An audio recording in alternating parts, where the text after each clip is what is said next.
Hello दोस्तों, स्वागत है आपका एक और धमाकेदार वीडियो में। आज हम आपके लिए मोस्ट इम्पोर्टेंट जीवन परिचय लेकर आ गए हैं, जो क्लास 10th और 12th दोनों के लिए है। इसमें हम आपके लिए जीवन परिचय एवं साहित्यिक परिचय बताएंगे। किसका? महादेव वर्मा जी का, जो बहुत ही ज्यादा इम्पोर्टेंट है और हर साल बोर्ड में आता है। ठीक है, तो क्लास 10th और 12th वालों दोनों के लिए ये इम्पोर्टेंट है। तो वीडियो एंड तक देखना, और जिस हिसाब से यहाँ पर लिख के दिखाया गया है उसी हिसाब से अगर आप बोर्ड एग्जाम में लिख के आते हैं तो आपके 5 नंबर का आता है ये। तो आपके 5 में से 5 नंबर पूरे पक्का हो जाएंगे।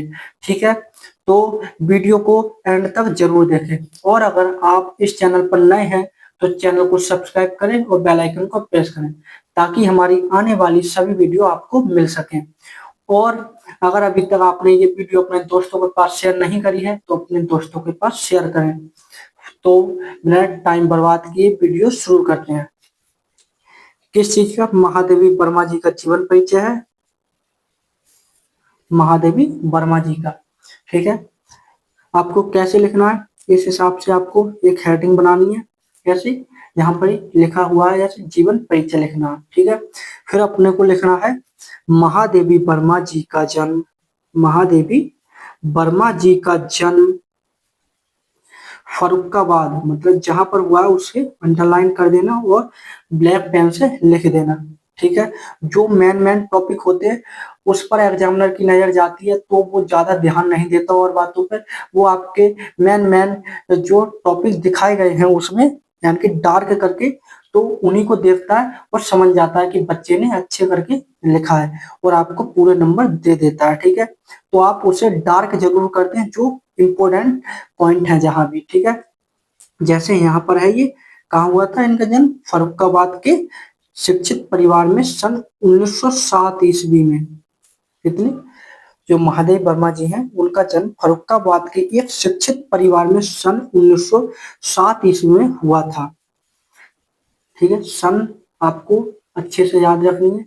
कब हुआ था? 1907 ईस्वी में हुआ था। इनके इनके पिता गोविंद प्रसाद वर्मा, इनके पिता का नाम था, क्या नाम था? गोविंद प्रसाद वर्मा। भागलपुर के एक भागलपुर के एक कॉलेज में प्रधानाचार्य थे। जो महादेव वर्मा जी के पिताजी थे वो भागलपुर के एक कॉलेज में प्रधानाचार्य थे। क्या थे? प्रधानाचार्य। इनकी माता इनकी माता हेमरानी, क्या? इनकी माता का नाम क्या था? हेमरानी। इनकी माता हेमरानी परम विदुषी एवं धार्मिक महिला थी। जो इनकी माता जी थी वो एक बहुत ही विदुषी एवं धार्मिक महिला थी। कैसी?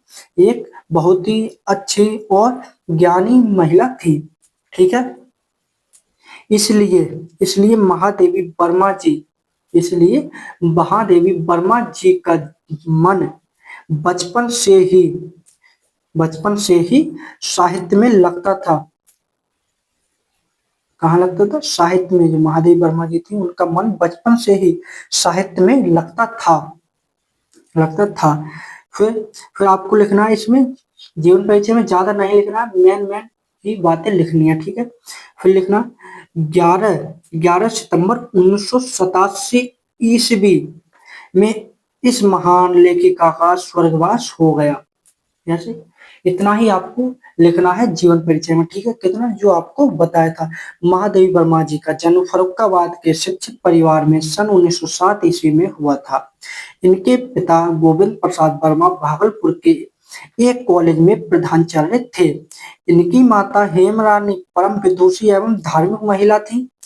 इसीलिए महादेव वर्मा जी का जन्म मन बचपन से ही साहित्य में लगता था। फिर लिख देना आपको 11 सितंबर 1987 ईस्वी में इस महान लेखिका का स्वर्गवास हो गया। ठीक है, इतना ही अपने को लिखना है। फिर अपने को हेडिंग डालनी, एक लाइन वहां छोड़ देना है। ठीक है, और लिखना है साहित्यिक परिचय और उसके नीचे लाइन काट देनी है। ठीक है, फिर साहित्यिक परिचय में क्या क्या लिखना है? महादेवी वर्मा जी साहित्य में साहित्य में बहुत रुचि रखती थी। जो महादेवी वर्मा थी, उनका बचपन से ही मन किस चीज में लगता था? साहित्य में लगता था। तो इसीलिए महादेवी वर्मा जी साहित्य में बहुत रुचि रखती थी। इसके अलावा इसके अलावा संगीत और चित्रकला में भी इनकी रुचि थी। महादेवी वर्मा जी थी, उनकी यानी कि साहित्यिक साहित्यिक में तो रुचि थी ही थी। उसके अलावा संगीत और चित्रकला में भी इनकी रुचि थी।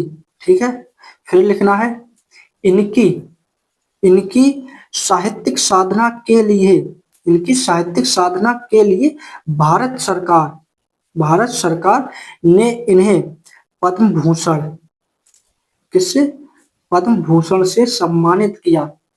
जो इन्होंने साहित्य में जो अपना योगदान दिया था, उसी को देखते हुए भारत सरकार ने इन्हें पद्म भूषण से सम्मानित किया। ठीक है, फिर है इनके काव्य यामा, यानी कि जो एक इनकी काव्य कृति है यामा, के लिए इन्हें भारतीय ज्ञानपीठ पुरस्कार से भी सम्मानित किया गया।